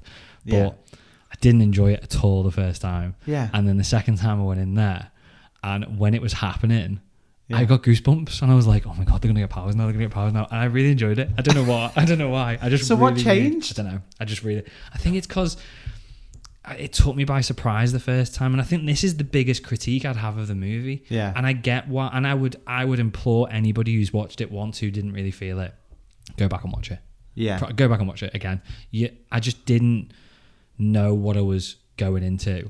And it was very silly, and it was very kiddie. There's a lot of kiddie films out there that are fantastic, and I'd say this is probably one of them to a degree. It's a very serious, I mean, you're talking about cancer and you've got kids dying and stuff like that, but it took me by surprise where it was going, and it just felt a little bit, not forced, but a bit kiddie and a bit silly. But then at the second, did you like the kid more this time round? I liked Axel more as well. Did you? Yeah, I didn't think his acting was perfect. No, but he annoyed me in the first one as well. But again, I was with it, and him getting the powers and fighting and all that sort of stuff, I really enjoyed it. I just thought that was absolutely amazing, that whole bit. And then Jane rocking up as well. That was amazing. I just felt like, because you weren't sure why they'd even bothered putting him into that and saying that it was a bit weird. But I like the fact that, to me, that was telling me that New Asgard is actually now being born. Yes. Because it's the next generation of the gods who are able to do the things that could build their city again. They've got this tourist spot at the minute, and it is funny, but at the end of the day, there are an entire race that are just living in a fishing village at the moment. I know, and this could mean that they could get back to having a planet and having somewhere to they could to build their lives again, properly. The only thing I'd say as a critique of that is, and it's probably not as forced as the A-Force moment in Endgame. I feel like they're really pushing Young Avengers too much. Do you think? Yeah, without it being obvious where it's going. That's the only thing that I can see in the whole of Phase 4 that is obvious where it's going. They Avengers are proper pushing Young Avengers. Really, really heavily pushing a Young Avengers film. But I really enjoyed it. Really enjoyed it. I thought it was really well done. The choice of November Rain going over as the background music. That whole fight at the end was really good. Really good. The little girl with the teddy bear was funny. That was amazing. Even the little girl with the princess wings dancing around with her. I loved that bit. I kept seeing it and I was like, yes, love it. Brilliant. Well. It was good. I really enjoyed it. Again, I think we was just being too critical the first time. And then we kind of landed. We got into Eternity, which, funnily enough, now that you've said that they were kind of the creators of the Infinity Stones, it's very much like where they went after getting the... Is it the Reality Stone? When Thanos first did the snap. Yeah. That was the first thing I thought. I thought that's where they'd gone. Yeah. It could have been. It technically could have been. It could have been. Because I was very much like, okay, we're in kind of this open space where there's very minimal stuff that you can see, and it's a bit like a purgatory area type thing. And so that's what it made me think of. Because they filmed the same scene in the same location as Thanos' snap for Robert Downey Jr. for Endgame. Yes. So it's the same thing, and this did feel... as soon as they landed there in the water, I was like, holy shit, that's where we're going to be, and we're going to see the thing. We're going to see the... It was like a pergola type thing when Thanos did it. Yeah. And it was in the Robert Downey Jr. scene as well.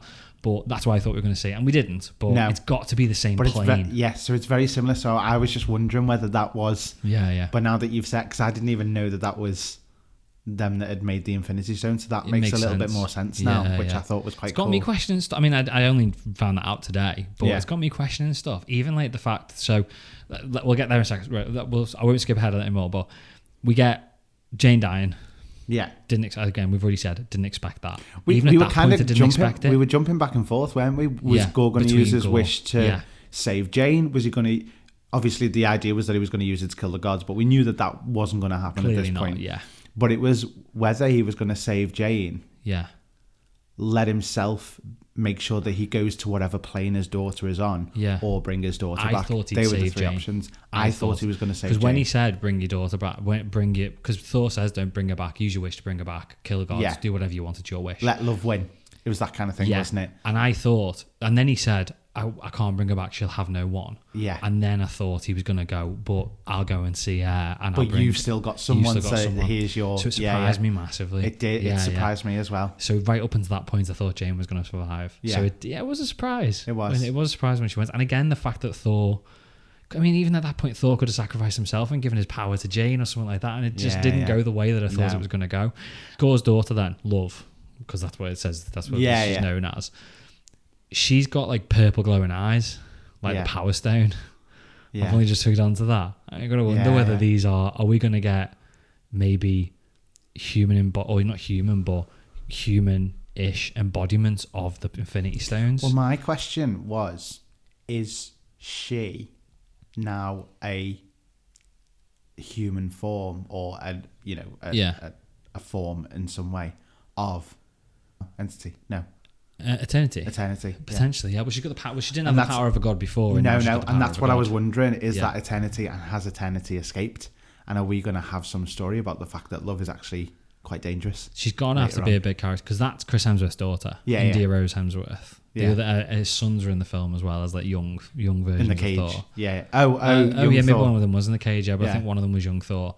She did well though. She did. My issue with like an actor's brought in the little kid to play a part, which is potentially going to become a big role going forward. Yeah. You've always got to go, are they actually going to be any good? Yeah. Or is it just my dad's famous? But pure nepotism basically. But she was quite good for what she got to do. She was decent. And again, it's a really, really interesting way of taking forward Thor. Yeah. Didn't see it coming in a million years. No, not in being a dad. No, but I kind of love it at the same time. And even that ending shot with them two running into the battle and him suiting up, and she's got Stormbreaker in her eyes going, and then they jump. Yeah. And Korg goes, and they were known as Love and Thunder. Again, I got chills watching that bit as well. The second time, the first time I didn't, but it's really, really interesting way of taking it forward. And again, do you know what? They could have then finished that, and that could have been Chris Hemsworth's last outing. Yeah. But we got straight away, Thor will return. Yeah. And it's like, where's this going now then? And it's not a bad why, because I love Chris Hemsworth and I love Thor. They could have left that story there. Yeah. And we could have seen Thor in 10 years. That could have been them going off into the sunset for now, and then we get Eternity later. That's what we said we wanted. That's what we said we wanted. Hope. Love. That's what we said we wanted though, didn't we? Yeah. We said we both said before this, We didn't think we'd see Thor again. No. Thor's gone. But we didn't think we'd get a death. We thought he'd set, and you said last time we talked about this on the show, you said you wanted to see him going off into the sunset with a happy ending. Yeah. And that was it. I wanted it, but I didn't think it'd happen. No. And I thought we'd see the end of Thor. I thought that'd be it, but it just, it surprised me massively that we're going to get more Thor, but not Jane. Because again, I thought that was going to be the setup, that Jane was now going to be Thor and that's it. Yeah. So I'm quite excited to see where it goes. Yeah. But this is my criticism of it. I have no idea where anything is going. No. And that's what I don't like. Well, then we got the credit scenes, didn't we? We did get post-credit scenes. Yeah. We got the mid-credit scene of Zeus is not dead. Zeus isn't dead. And he then basically shouts to say, you're going to go and avenge this. Yeah. And then we turn and says, my son, Hercules. And it was like, we've got Hercules and now. And it's Brett Goldstein from Ted Lasso, which was the weirdest thing ever. Roy Kent from Ted Lasso. I was like, what the bloody hell? Yeah. So random. Didn't see that coming in a million years. But brilliant, because we didn't expect it. And again, it's just this thing where we're still getting surprises that we wouldn't have otherwise known, which I'm loving. Yeah, I agree. As much as we stuff gets teased and we're all like, oh, we need to know. Like, it's nice to go, holy shit. And same with John Krasinski when we got him. Yeah. Like, that moment when we all went in the cinema because it was him. Yeah, it's that kind of thing that I absolutely adore. And that's what I love about Marvel. Yeah, I agree. I agree. But I think the thing with Marvel is that I like not knowing. And I like the surprises. And don't get me wrong, I don't want a roadmap of where every film's going to go for the next 10 years. You want to I've still got no idea as to where everything's going. Yeah. We've not got an end goal or end game. We haven't. We've got nothing. And I can't even start to put it together in my head. And maybe there's people better out there than me who are like, I can know exactly where this is all going for a fact and you can tell. Yeah. But I've got no idea. No. And I don't know whether we're all aiming towards one goal or whether, like we said, there's going to be like multiple ones, that there's going to be an Earth-based one and a cosmic-based one. I don't know. And again, I know it feels like it's been ages since Endgame. I know it hasn't. And I know there's obviously been a pandemic in between Endgame and the start of Phase 4, which has obviously slowed things down. But we've had so many projects now, which is great because there's loads of content. Yeah. But I haven't got an inkling as to where this is going now. And this is why we're hopeful that at the San Diego Comic-Con we're going to get some information. Yeah, and I know Feige said it will become more apparent over the coming months. Yeah. But and obviously they're doing San Diego Comic-Con, so that's clearly going to point out where we're going from there. But I thought we'd get a tease of it in this. Yeah. I really did. Even just in the post-credit scene. Because then the post-credit scene, like the end credit, it was Jane and Valhalla. Jane going to Valhalla. I don't think there's anything to come of that, though. I just think that's just a nice ending for Jane. Do you? Yeah. I really do. I don't think we'll see it. We'll see Jane. I don't want to.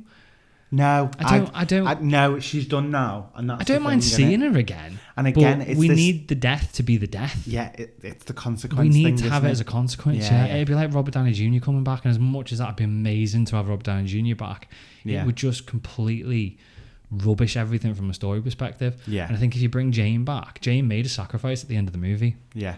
And it hit hard. She made a choice emotional. And there has to be a consequence to that exactly. choice that and we need that. Same as Heimdall. Heimdall did at the start of Endgame. Yeah. It needs to be that's it. That character is dead again, now. And we said the same with Loki as well. Bringing back those characters after that point.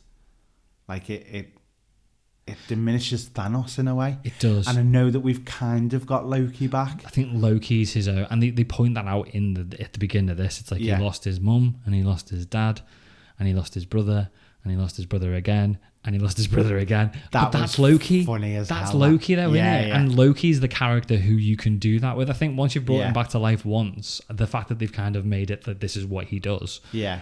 I'm okay with that. Yeah. But then you can't go bringing Robert Downey Jr. back. You can't bring Jane back. And even there, I'd be kind of all right with variants, but that Jane needs to be in Valhalla now. Yeah. And that's it. Yeah. And whether he can commune with him in some way. Is this where they bring in Keira Knightley now as a version of Jane Foster? Don't know. I'd kind of be okay with him communicating with her through Heimdall. Yeah. Maybe. I'd be all right with that. Yeah. But it's just, I just don't see. I don't think it's necessary. I think it's just a nice way of wrapping up Jane's story. Yeah. But to wrap it up from our review perspective, On my first viewing, I'd have given it a 6 out of 10. And on my second viewing, I'd give it, as I said, 7.5 to 8 out of 10. A lot of the things that I didn't enjoy in the first viewing, I kind of loved in the second one. Yeah. I could go and watch it again. I could quite happily really watch it again. And do you know what as well? My son's 9, nearly 10. He loved it. Did he? Jake absolutely adored it. Yeah, I kept looking at him, looking down at his face, and he just had this massive beaming smile on his face all the way through. I think that may be why I like the kids bit, because he was like, the kids are getting the power of Thor. His face like lit up, and I think I sort of like lived it through, and I was like, oh my god, the kids have got the superpowers, and I think that's probably why I enjoyed it as well. Do you know, I'm surprised we didn't mention what? Him having his clothes ripped off. Who Thor? Yeah, because we haven't talked about it today in this, but because I genuinely thought that was going to stay pixelated and that was going to be part of the humour of it. Yeah, yeah. And when they didn't, I just went, oh, like gutted. It was quite, it was quite the shock. But it made me a shy courgette. It was so good. It was so. I take it back. I liked Korg. Yeah, it was alright. It was brilliant. No, he was a little bit too much Korg. But again, like if you, and I know we've just said we're wrapping up, but if you go back to that scene where that happened, and you see Zeus, if you look at everybody else that's on that podium with him, everyone was acting their asses off. Oh, I know. And everyone was pulling a face that made me laugh. Yeah, I know. Because they were all, tilting their head, looking at it, all of that kind of stuff. Like it was just. Like everyone was at their full game there, and I loved it. I know. Just as wrap up as well, but I can because we're in non-spoilers now. We're in spoilers. It's an example, but with Korg. Yeah. So when Axel first showed up when they were in the church, they were in a church, weren't they, in New Asgard, or it looked like a church or a village hall or something like that. Yeah. And he's teaching Axel how to do the vision thing. Oh yeah, you didn't like the floaty head, did you? No, I didn't. Well, I didn't particularly like that, but that's not what I'm talking about. Oh. It's like Korg kept butting in and throwing in like little jokes and stuff like that, and again, most of them landed. Yeah. And then he's like, "Right, Axel, hold out your hand," and then it shot and it cut to Korg holding his hand out, and it's just like we didn't need. Yeah. It's like we're just trying to throw Korg in every 20 seconds. Yeah. And that was. I know that sounds like I'm being really picky. But there was no need for that. It was just like, let's throw more and more and more I in. get that. And that's one example where it was just like a shoe-in. Dial it back a little bit. Do you know what I mean? Not the actual jokes themselves, but just bring it back. We also didn't talk about Korg getting Dwayne. Oh. And I only twigged on to the fact he's called Dwayne because he's The Rock. Yes! It took me the second go. That's amazing. I didn't even think of that. I loved his tash. Can we also point out a Rock with a moustache? Like that's just hilarious. But I loved that. Yeah, I loved that whole little bit. And again, we said that gave him like a story arc. It did overall. Yeah. And it was just nice that he's now. Yeah. He's got his own family. He has. Yeah. That was a bit disjointed, but we got there. Yeah. But that boxes him off as well now. It does. Yeah. So Thor will return. I don't think we should get Korg in the next one. I don't want more Korg. I love him. Let's finish with Korg now.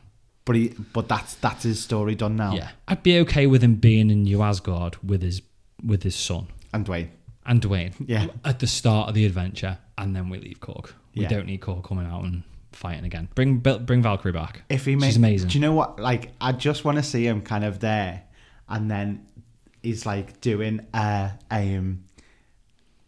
is like the kid's in school. His kid is in school. Yeah. And he's doing like the whole apron and baking the cookies, and then he offers them a pamphlet for the school like event or something.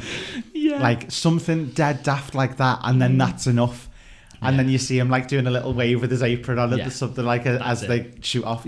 Something that's really daft, but like is just a little subtle. There he is, and he's okay. It can be his story. Do you know what I mean? Yeah, it can be his story wrapped up. Be completely. Awesome. Yeah, but I thought it was good. I loved it. Go and watch it. If you didn't like it the first time, go and watch it again. If you did like it the first time, go and watch it again. I would watch it. I never just said it. I would go and watch it a third time now. Would you? Yeah. I was listening to Guns N' Roses in the car, and I was like, I want to go. I was listening to November, and I was like, I want to go watch it again. As we said, though, it's not been everybody's favourite movie. So should we do Pod Fans Assemble? Yeah.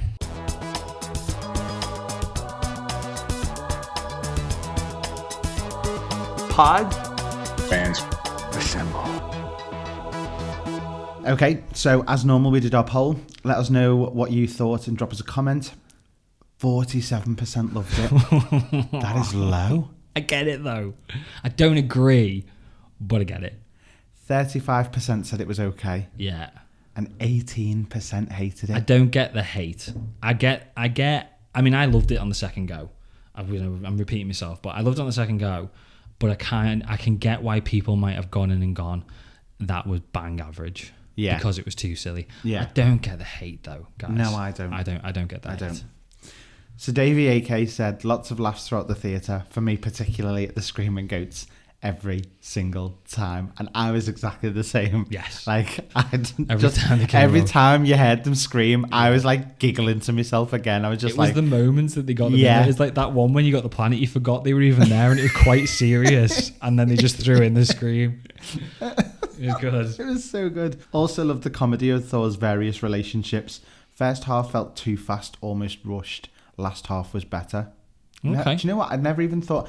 For me, pacing was good. I thought the pacing was alright. I didn't think that it dropped anywhere or was too fast anywhere. I actually thought it was okay. I thought when they landed on the dark planet, the shadow planet, I thought that was the end. Oh, did you? Yeah. I thought it had gone. It had felt like we were about 2 hours in at that point. Oh wow, no, I didn't. Yeah, I did. The last half was better. Bale was amazing. He deserves all the awards. I totally agree. He was really good. When he did go deep at the end, though, we did say that we thought of the "Where is she?" Oh yeah. I wonder where you were going then. We just got Batman, didn't we? Yeah. Just because of the voice. Yeah. He also said, a lot of it felt overly cheesy this time around, but I tried to view the entire movie as a direct depiction of Korg's retelling of the events, so that the cheese made more sense with that in mind. Now, that does make a lot more sense. I like that, yeah. Because it goes back to him, like, finishing the story, jumping back in at certain points and telling more of it. Like, so that actually makes a lot of sense. Yeah. I see why Hemsworth said it was made by a 7-year-old, and that's not necessarily a bad thing. No. Yeah, makes sense. I liked it. Again, it was stupid, it was silly, but it was good. Paul Sear said, really enjoyed it. Yes, it was silly, but it was fun. The audience definitely reacted in a positive way tonight, and most stayed till the very end.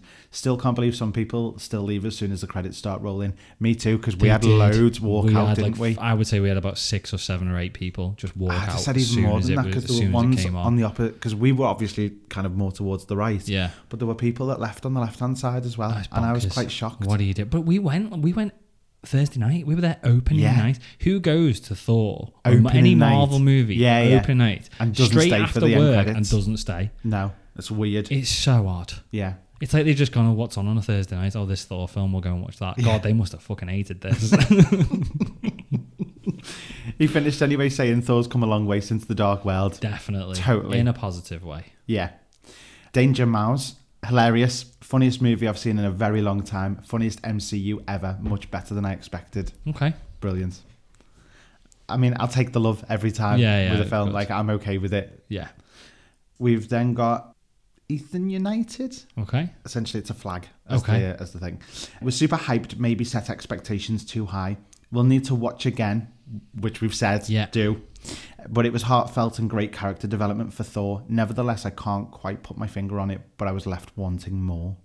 Exactly my reaction after the first viewing. I think it was just, like he said, it just wasn't what I expected. Yeah. I had high expectations, not that I don't think it was great. Yeah. It just wasn't the film I was expecting in the slightest. Yeah. But I promise if you go back and see it another time, you'll enjoy it. Yeah. You might hate it, but... Our next person was Name Cannot Be Blank. Like it. Brilliant. Fun, a bit cringe at times. Not bad, but also not amazing. It's just fun. Like, it happened and it's fine. 7 out of 10. Decent addition to the MCU. Decent for a 7 out of 10. But also felt a bit off. Yeah, I get it. It's the same general feeling, isn't it? And again, you know, I did say it yesterday. I did say it felt like it was a bit too silly at the beginning, but then it balanced out for me and I was completely okay with it. Yeah. But it did shock me as well because it wasn't what I was expecting. No, I agree. Ronan said, a good movie. Some people said that the comedy ruined this movie, but for me it wasn't the case. In my opinion, the comedy was okay.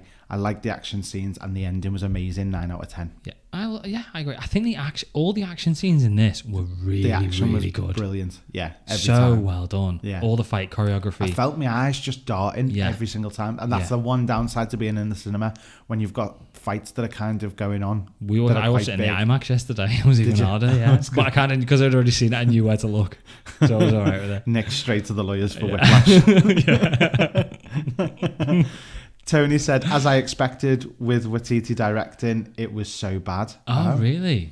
probably the worst Marvel movie. Dark World, Tony. Think of the Dark World. The only good thing about this movie... yeah. The only good things about this movie were Bale, who was awesome, and the fight scene in the Shadow Realm. It was full on Waititi, but I don't think it was like the Waititi I've ever seen. It's not like... Although I suppose the humour... I mean, what we do in the shadows, it was very on that sort of a par, like... Oh, the floating silly teacup. Humor. Yeah. Silly humour. humour. Hoover in the ceiling and all that sort of stuff. Yeah. It was, I suppose.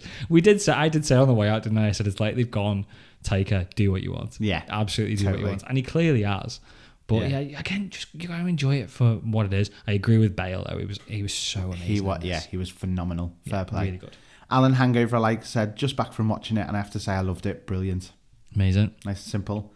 Nakshatra Sharma said, I enjoyed the movie. Humour was good 80% of the time. Most of the movie was visually one of the best MCU has ever done. Yes. Had some really cool moments along with some emotional ones. It could have used 20 more minutes of runtime and it could have been a masterpiece. 8 out of 10. I would agree it could have done.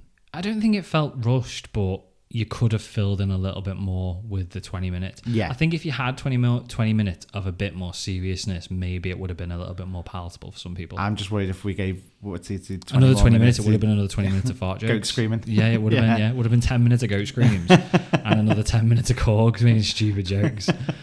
Yeah. We Needed Roads said, it's a good film, but it's nowhere near Ragnarok for me.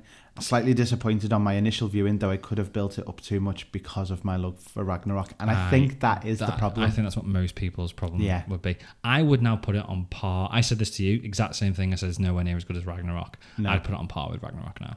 Yeah. Different film.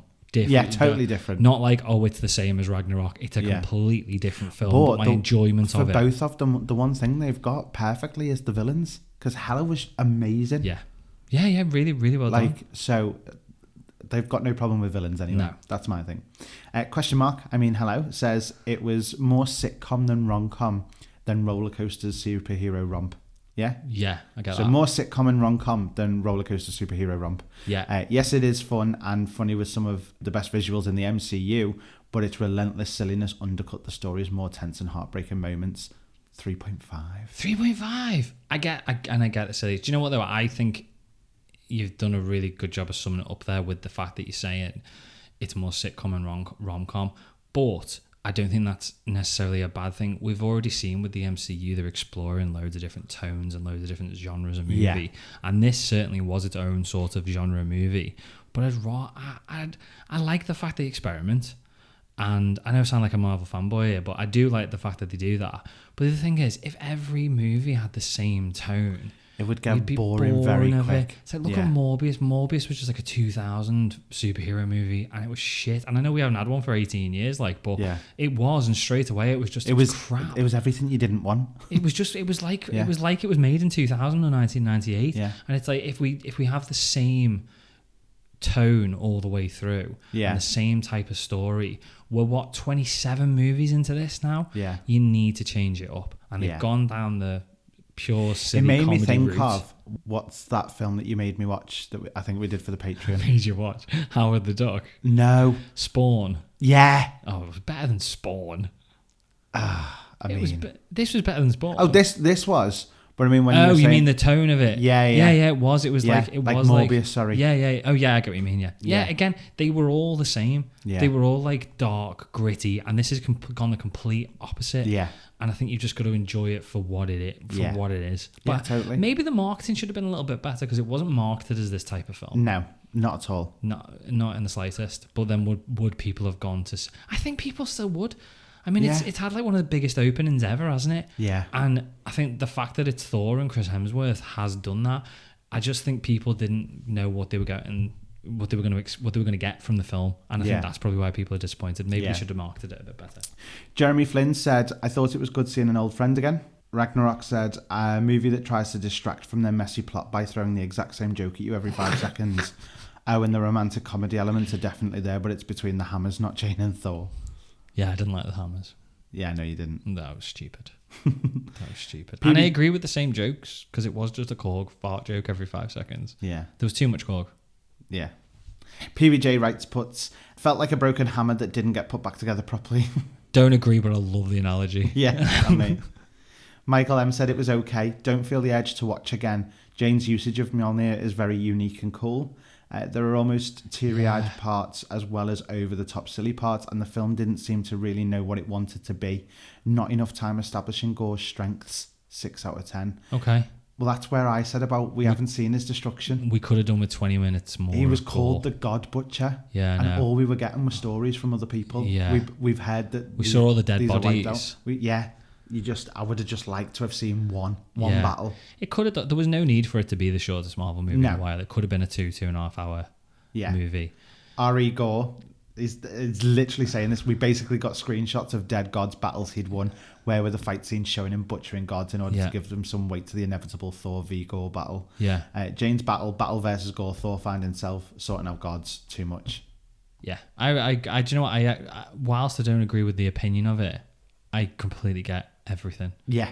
Everything. What did he say at the start of the message? I was thinking of something then, but... About Jane's usage of Mjolnir? No, at the start of his first message. Yeah, that is the first message. Don't feel the urge to watch again, Jane's use. Yeah. Don't feel the urge to watch again. I didn't the first time. Because we went, I know I keep telling everybody I've seen it twice. It's like I'm trying to go, oh my God, I've seen this one twice. It's like Cartman in South Park, it wasn't touch me. After I came out the set, because we watched it on Thursday night. Yeah. And I told Jake I'd take him on Friday. Yeah. And I didn't have the energy because I was like, I don't want to go and watch this again. Yeah. I didn't have any sort of want to go and see it again. And then we got to it on Saturday because we took him on Saturday. I'm not a bad dad. We had other things. There was other things going on. I didn't just refuse to take him. And we went on Saturday and I was sat there and I was like, I can't be bothered sitting through this for another 2 hours, but I've got to bring my son. That's how I felt. Yeah. And then I watched it again. And I came out and I was like, can we go again? It's so weird. But I didn't want to see it again the second time. But go and watch it again. Force yourself to go and watch it again. Just try. Melissa Donofrio said it ruined Thor, turned him into a dumb guy not to be taken seriously, and the movie was one big bad joke. The plot was scattered and weak, lacking teeth, not worthy of a Marvel movie in my opinion. Underwhelming and disappointing. I agree with I don't think they've ruined Thor. I think they need to get back to the balance of Thor that they had. Yeah. They've gone too silly with him as a character. Yeah. Skimbad said the movie was fine, it was funny, but it really just felt like nothing happened. I do think the best part of the movie was Natalie Portman as Mighty Thor, and the ending made the movie a lot better, otherwise it felt like nothing really happened. Natalie Portman was great. Yeah, I agree.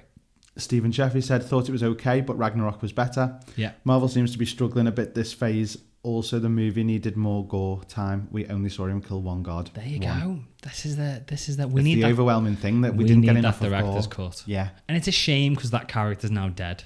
Even if it's not a director's cut, we get an extended version with some more gore bits.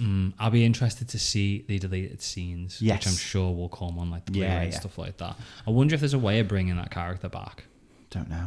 Do you know what I mean? Because he'd be a good character to bring back. Yeah. Not like the Thunderbolts or anything like that, but to explore that character a bit more would be good. Yeah. Patrick the Watcher said, not a bad way to spend 2 hours. Yeah, I agree. Sheldon Pink, I just finished the IMAX watch. Bloody excellent. They did a fantastic job with Jane as Mighty Thor. Tooth Gnasher and Tooth Grinder just had me in stitches with every appearance on or off screen sound of them. The literal goats. Yeah, boss, yeah. Miguel Martinez said, if you like watching paint dry, this is the movie for you. This is the X-Men Phoenix of the Thor movies. No, it's not. No. Dark World was the Phoenix of the Thor movies. Yeah. Bad CGI and VFX for a multi-million-dollar film. That's the first time we've heard anyone negatively say about the CGI. Think the CGI was bad. I thought it was brilliant. And we are normally the first to pick up on that. And he said that they wasted Christian Bale. Again, I don't know they wasted him, but they could have. He was very good, but could have given him that bit more. And then finally, Peacemaker said, it wasn't the best thing I've ever seen, but it wasn't the worst. Bale was definitely the standout, and it was impossible not to enjoy him. I would agree with everything there. It's not the best movie I've ever seen, but it wasn't the worst. And again, I'd put it on par with Ragnarok. Entertaining. It was really If you want to put something on that you don't have to think too hard about, that's one that you can sit and watch and just have a laugh. And it's a family film. It's one that the kids can watch as well. I was perfectly happy taking my son to go and watch after the first viewing. I think it was better than Multiverse of Madness. Yeah, do you? Yeah. Miles better. I mean, I enjoyed Multiverse of Madness. Yeah. I just thought that was better. Oh, okay. I don't think it was as good, but I enjoyed it more. Yeah. Does that make sense? Yeah. Brilliant. Thanks, guys. So before we do the wrap up, let's do patron shout-outs. Thanks to Geekinate, Kenneth, Knight Spearhead, Richard, Jessica, Avid Gamer, and new patron Anthony Wells for supporting the show. That list's getting longer. Yeah. I used to be able to remember them all, but now I can't. Patrons get exclusive access to our bonus podcast, Into the Podverse, with new episodes every month. This month we did Star Wars ranking video and Stranger Things Season 4, Volume 1. And then this month coming, we have got Volume 2 of Stranger Things. Still can't wait to sit down and talk about that. I know. And Umbrella Academy, Season 3. Yeah. They also get access to our Discord server and merch discounts, all for £4 a month. If you'd like to access all the extra content and support the show, you can head over to thatsuperherothing.com/Patreon or hit the supporters link in the description. Otherwise, let's wrap up. So thanks for listening. Don't forget to come back next week for a review of the Ms. Marvel season finale. Yeah. I got there quick, didn't we? I know. Plus all the latest comic book movie news. If you don't already, make sure to head over to our socials at Twitter, Facebook and Instagram for all the latest updates on the show and calls to action for next week's Pod Fans Assemble. As we already said at the start of the episode, if you have enjoyed the show, please follow or subscribe and leave us a review because it helps out massively. Other than that, though, I think that's us for the bonus episode. First bonus episode in a while that we have done. So you're welcome. Thanks for thanks for listening. I'm going to watch Thor again. I'm going to go to bed and I'm going to watch Thor for the third time. Brilliant. Cheers, guys. Speak to you soon. Guys. Bye bye.